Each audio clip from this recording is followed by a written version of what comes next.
Hey guys, Miss Peterson here, and today we're going to be talking about diffraction and interference. So still talking about waves and optics and how we actually have evidence for light being a wave. So first, just a little review about two of our main concepts with diffraction, which is going to be constructive and destructive interference. Okay, this is when two waves are occupying the same space. Waves can do this. That is one of the main evidence for light being a wave that we have, is that two waves can occupy the same space and their amplitudes can either add or subtract. When their amplitudes add, we call that constructive interference. When they subtract, we call that destructive interference. And this is actually what creates beats and stuff in music. If you look at these two waves here, when they have the same wavelength, okay, they are in phase. And if I overlay them, you can see that they line up completely. And so we get one resultant wave that has twice the amplitude. Now, if I take these to be a little bit out of phase, we can see that resultant wave changing. I can get it to be where there are points of completely constructive interference and points of completely destructive interference, which you can kind of see the constructive there and then them being completely out of phase, the destructive over in these points. Okay, cool? Okay, cool. And we'll get to that in a sec. So when we are talking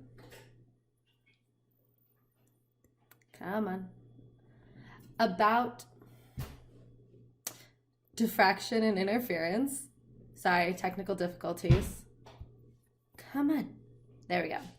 When we are talking about diffraction, we're going to be using a model of light that we haven't really talked about before, and that's called Huygen's point source model.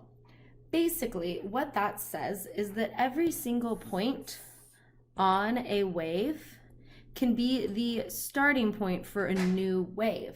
So when that wave goes through an opening, it can bend around that opening, okay?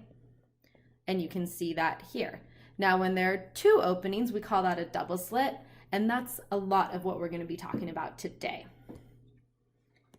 So let's analyze that double slit a little bit closer, okay? Here we have a wave represented by its wave fronts going through an opening. So let me get a pen here. If we were using a ray model of light, we would have the rays going here. These are our wave fronts, so they're basically crest to crest. That distance is the wavelength, and the wavelength is the same regardless of whether you've gone through the slit or not gone through the slit.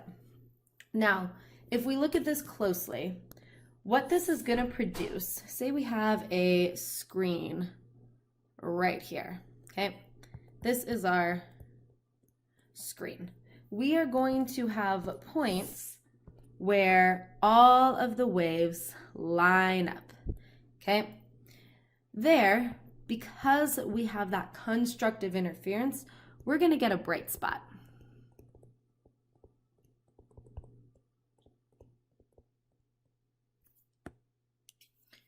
Bright spot due to the constructive interference. Now we'll get one there right in that middle of the screen, but we'll also get them there and there and there and there. These are called our maxima. Okay, the places where we have maximum brightness. So for that one we call our m equals 0 maxima. The one above it, m equals 1, m equals 1, m equals 2, m equals 2. Now, what's going on? I'm going to redraw this line. It is messy. Goes through those constructive interference points. Okay. Now, what goes on in between those? So in between those 2 points, okay, if I go right here in between them, we are going to have complete destructive interference. like what we saw in the beats, there are going to be places where the waves are completely out of phase. And that's going to produce a dim spot for us. So that happens right in between the two maxima. So when M is a, say, 1.5, or here at M equals 0.5, etc., etc. Okay, normally for the points underneath, if we're looking at it in this kind of thing, the points underneath that first one will have negative signs in front of it, but they're still going to be equidistant on either side of that main bright spot. Okay, now this whole thing is called an interference pattern. Okay, so along with interference patterns, there are some variables that we need to know. Okay, this is the slit or the barrier. If it is a double slit, the distance between these two is called D for the separation distance. The distance between the barrier and the screen is given a capital L, okay? And then the distance between two maxima we can call distance, we're just gonna call it X for now, okay? So those are some of the things that we're gonna take into consideration when analyzing our interference patterns. And there are a bunch of different things that can affect that interference pattern. Okay, so first let's just look at what it looks like when I shine one bright spot onto our screen. Okay, so when I shine that, you can see that the spot directly behind that light is going to be at its brightest. It's not going to stay like that for right now because the wave is coming and going and coming and going. But if I turn on the other one, okay, I'm going to get interference. Okay, there's going to be spots where those waves add and spots where they cancel. And so over here on the screen, I'm getting an interference pattern. Okay, that is an interference pattern. You see the bright maxima between it. Okay, now what is going to happen if I change that wavelength? Okay, let's go ahead and look at this in the context of the double slit experiment. Okay, so I already showed you the single slit, so I'm going to go ahead and put it in with the double slit, and we're going to look at this green light going through. Come in. Are you not going to work for me right now? Of course not. Because why would you work when I'm filming a video? I will cut this out. I'm having technical difficulties. You're doing great. Keep going. Okay, let's see if this will work. I'm gonna put in the double slit. We're gonna stick it just looking at light because that is where we are at. Put the screen there with its intensity graph and send those wavefronts at it. So as they go through the barrier, they are going to interfere with each other, and we're going to get that lovely interference pattern with the maxima.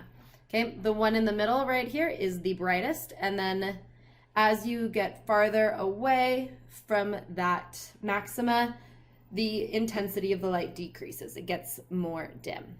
Okay, now I can change some things in the simulation and see how they affect it. First thing I'm going to change is I'm going to decrease the slit width, D.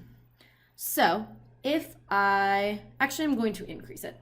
Well, I want you guys to pay attention to what happens to the distance between the maxima on the interference pattern. So if I increase the slit width, notice the waves aren't diffracting as much, okay? With these biggest slits, they're really not interfering with each other, okay? This gets at another subtlety of diffraction, which is scale matters. If I have a slit width that is huge compared to the wavelength of the light, I'm not going to really get much interference. I'm not going to get as much diffraction. Okay, but in general, let me go start with it super small, small as it can get. Okay, we can see where these lines are. Okay, we have the brightest, and then the next bright is about 2 squares away. Okay, and now I'm gonna up the slit width a little bit. Wait for the waves to hit the screen. Got a little bit of a time delay here. Okay, and you can see that didn't really change the distance between the maxima and minima. Okay, just changing the widths of the slits. Now I'm gonna change their separation. Okay, so if I increase their separation, what's gonna happen to these? Okay, that's a weird one. We start to get more like a single slit interference and then a little bit brighter in the thing. You can also tell that the middle one, this one is now a little bit farther away than it was before. So it increased the distance between those maxima and minima. Okay, so I encourage you guys to go around and play with this simulation and see how these things affect it. Another thing I can do is I can change the frequency of the light. So let's go ahead and start with red light. Red light, remember, has a longer wavelength, okay? And we can see these maxima, again, are about 2 squares apart, okay?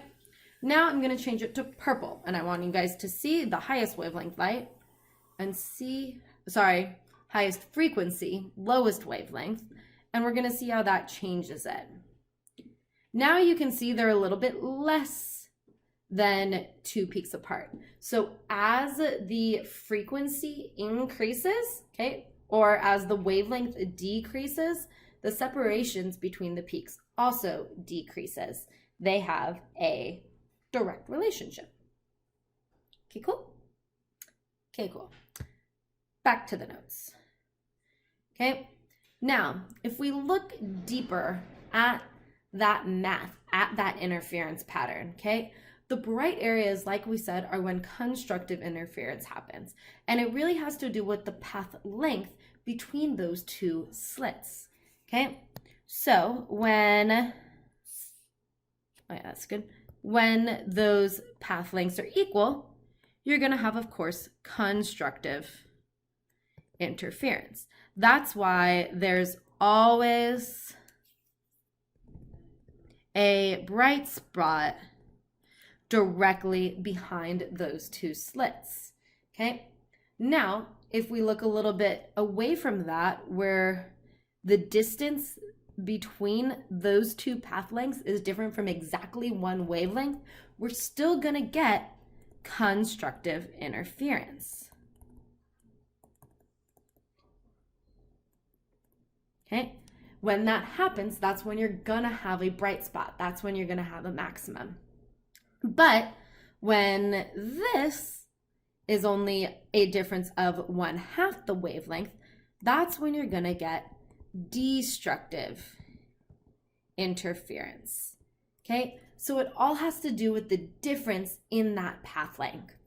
On your equation sheet, this is represented by the equation delta L, so the change in the distance that the light travels, equals m times the wavelength, okay? Now when m is 1, 2, 3, etc., that's when you're gonna have the constructive interference, and the destructive is gonna be when m equals 1.5, or 2.5, or 3.5, or 0.5, etc.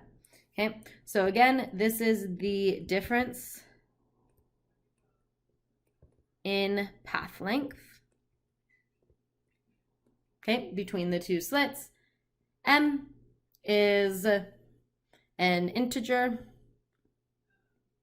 or half integer, and this is, of course, the wavelength. So that brings us to this picture right here, okay? We can picture these as a triangle. So we have L being the distance between the screen and that, and there's some angle between the distance and the path length that travels. Now, if we are thinking of that angle, okay, we know that tangent of that angle, I'm going to call this x, is x over L. Okay. However, we're going to be using something called the small angle approximation. Okay. Now, the small angle approximation is really good when you're dealing with the first couple minimums and maximums, but it gets less reliable as you get farther out. There's going to be bigger differences. Okay. So let's think about this for a second. The small angle approximation in the terms that we are going to be using it in this class says that tangent of theta equals sine of theta. Okay. Now, does that make sense in terms of our picture? Okay. So we already said that tangent of theta is x over L. So let's look at sine of theta. Sine of theta, I'm going to call this one little l for now, for that path length, would be equal to x over L. Okay, now when that angle is small, okay, remember we're dealing with like on the order of centimeters between these screens. If we're dealing with light, then the light wavelengths are on the order of nanometers. So this distance compared to this angle is actually going to be pretty small. So when theta is small, L approximately equals big L. So those two things are going to be equal. Okay. Now, this leads us to Young's double-slit experiment. He's the one that proved this.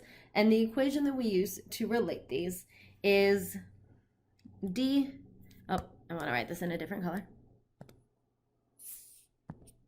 is d sine of theta equals m times the wavelength.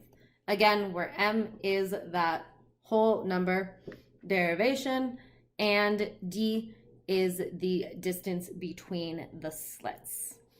Okay, so that is the equation that is on our equation sheet that we are going to be using quite often.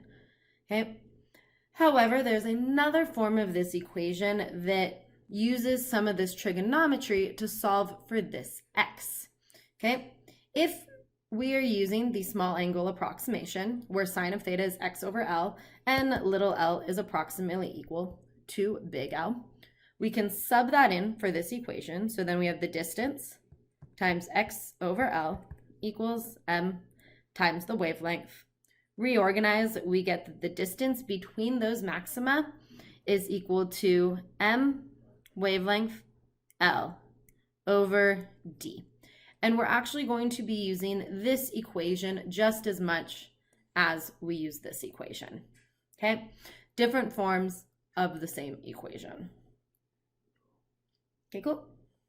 Okay, cool. Let's go ahead and use that in a practice problem. So, nope, calm down.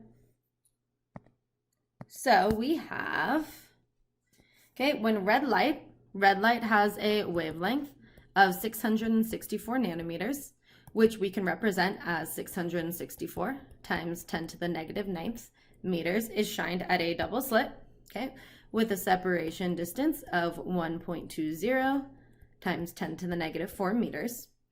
The screen is located at a distance L equals 2.75 meters from the slits as shown in the diagram. Find the distance y. Y, it is y, not x, who cares? Okay, between the central bright fringe and the third order bright fringe. So between m equals 0 and m equals 3. Okay, this is just a straightforward plug and chug if you are using that equation. Okay, this is one of those equations that's not on the equation sheet that I recommend you just memorize or understand the derivation of it from the equation on the equation sheet. So we have x equals, it's written right over there, I'm not going to rewrite it. Okay, so we just have x equals 3 times the wavelength, 664, times 10 to the negative 9th meters, times L, 2.75 meters, over the distance D, 1.20, times 10 to the negative 4th meters. You plug that all into your calculator, okay, and you get a distance of 0.0456 meters. Okay, normally we will want to write this in units that are a little bit more reasonable. So you might say this is 45.6 millimeters, okay? Or 4.56 centimeters, something like that. That will be the distance between those maxima. Okay, cool? Okay, cool. Okay, now, a lot of times there are some instances where we're going to be talking about how scale influences diffraction, okay? AKA, if I go stand outside the doorway, you're going to be able to hear me, right? My sound wave is going to diffract around the opening.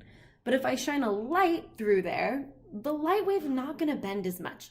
And this really has to do with the scale of the opening, okay?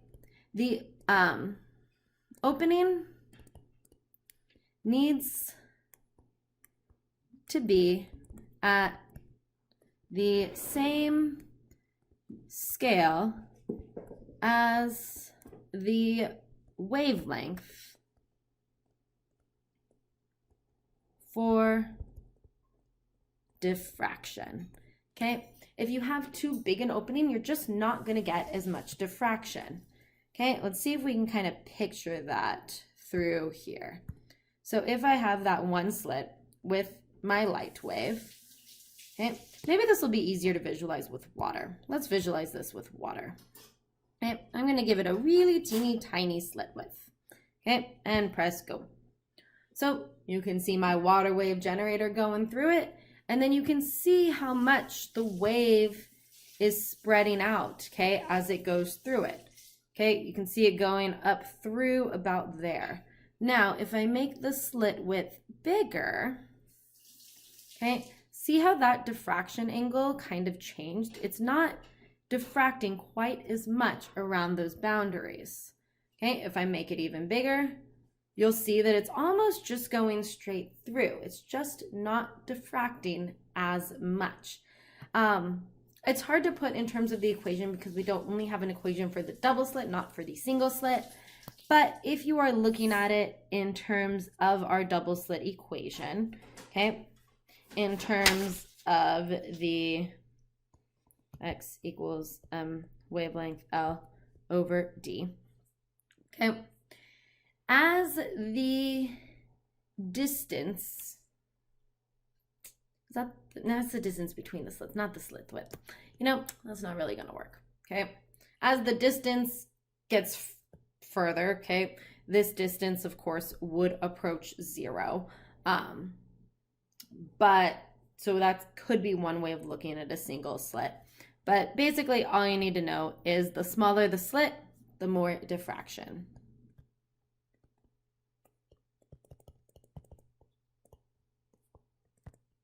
Going to bend around it a lot more.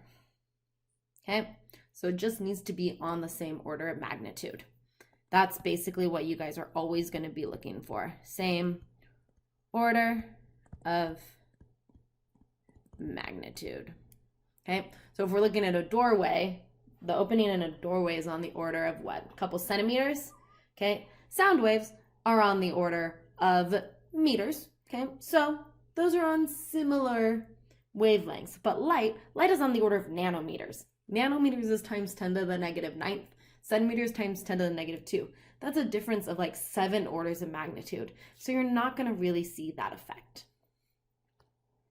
Now for thin film interference, another really cool application of this whole diffraction and interference. You guys have probably seen this before on, say, an oil spill at a lake. Where's the one there? Okay, if you've ever seen that, that is due to thin film interference. Basically, what's going on there is that the light is going through the medium. Some of it's reflecting and some of it's refracting. So some reflection, that you cannot read that. Some reflection, some refraction. Okay, it's going to be going through, and then say it hits the second barrier. Okay, this happens when you have oil on a puddle, soap. You might have seen this on a soap bubble before. Those are the two kind of most common ones. Okay, the white light, some of it goes through.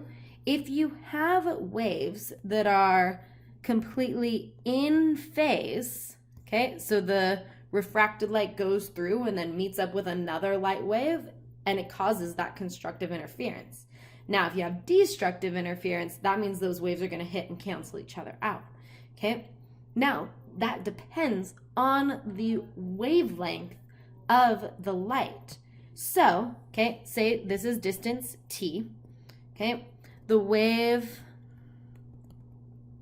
travels 2t before it interferes with, say, the other wave coming in here. Okay, so you get the wave there.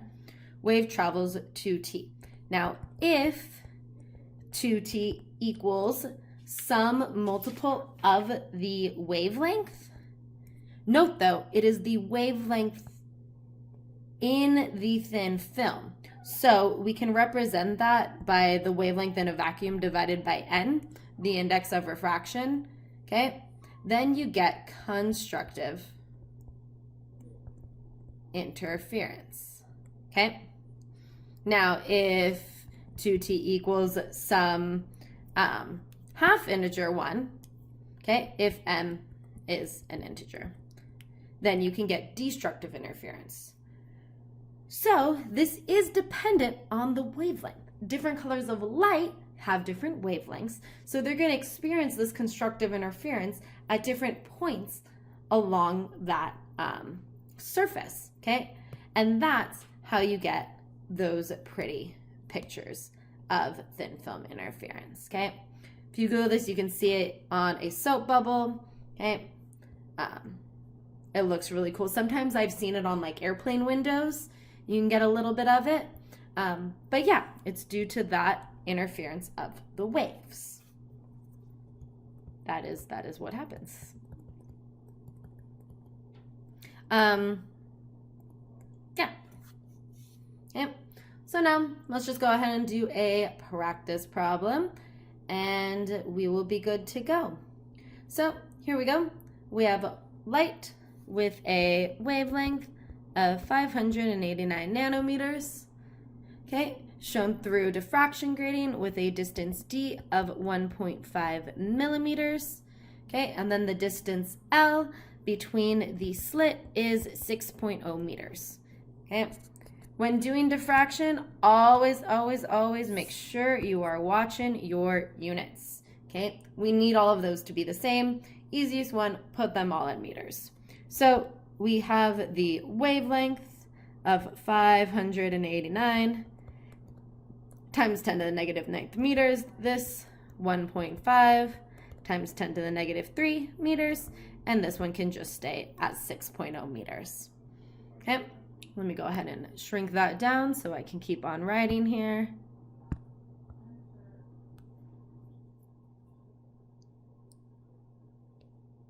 Oh, I missed the L.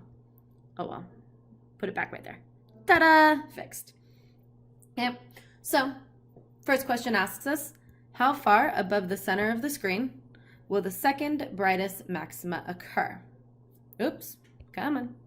Where are you going over here? Ah! Sorry, I don't know what's going on.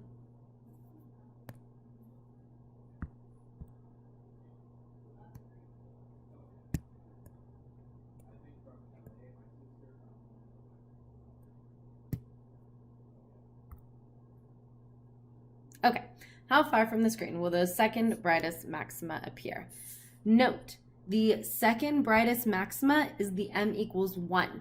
M equals 0 is the brightest. So M equals 1 is the second brightest. Okay, so we are going to use that reorganization of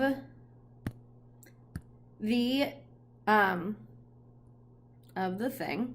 Okay, again, if you're looking at this, we have that angle theta over to there. We could just find this distance, L, okay? We could use delta L equals M times the wavelength, okay? So we have M of 1 times the wavelength of the light, 589 times 10 to the negative 9th meters, okay? Which gives us 589 times 10 to the negative 9th meters. So this distance L equals the big L, plus 589 times 10 to the negative 9th meters, okay, where that is the big L. Then we could find that angle, sine of that angle equals, oh no, we'd have to do trigonometry, okay, sine, we could use cosine, okay, cosine of that angle is L over L, and we could find the angle and then plug it into the d sine of theta equals M times the wavelength. Totally works, totally valid way to do it. Or we can just use the other version of that equation, x equals M wavelength L over d. Okay, either one works. Try it both ways, see what you like better. I'm gonna go ahead and just use this equation because I think it is easier. Okay, so we have x equals M being 1. We don't really need to include that, but we will anyways. Times 589 times 10 to the negative 9th meters times L, 6.0 meters, divided by that distance d, 1.5 times 10 to the negative 3 meters. And we get, actually, could we do that whole thing just using trigonometry? I'm going to check that in a sec. 589 times 10 to the negative 9th times 6 divided by 1.5 times 10 to the negative 3. I got 2.356, so I'm just going to say 2.4 times 10 to the negative 3 meters, aka 2.4 millimeters. Okay. Let's go ahead and see using trig if that checks out there too. So I will do this little check in green to make it different. So if we have that angle, so cosine of theta is going to be big L over little l. That gives me an angle of, okay, let's see, big L was 6.0 divided by 6.0 plus 589 times 10 to the negative 9. Okay, now we take the inverse cosine of that, and we get an angle of 0.02539. Okay, so then if we wanted distance x, okay, x over that little l equals sine of that angle.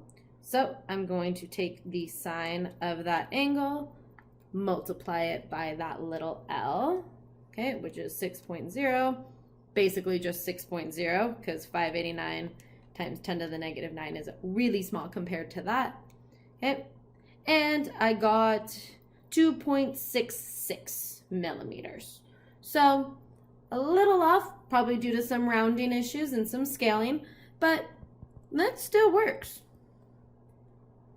Okay, only 0.2 difference in terms of millimeters, not bad at all. So we could just use trig.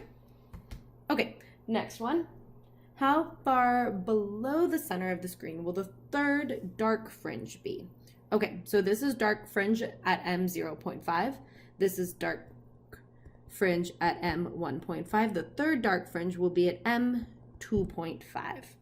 Okay, so same thing.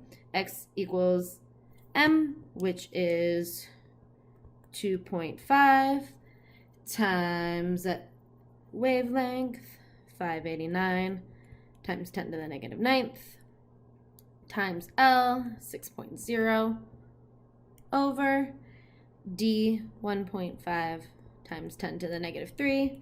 Plug that all into your calculator, and you should get 5.9 meters below that. So let me just check.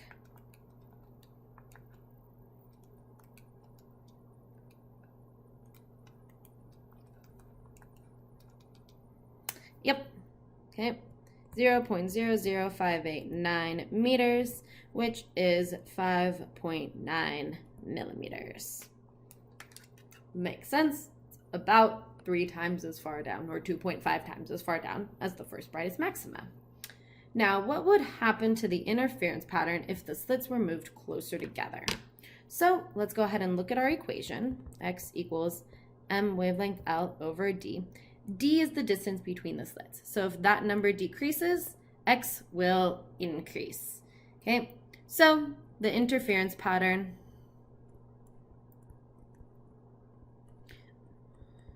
would be more spread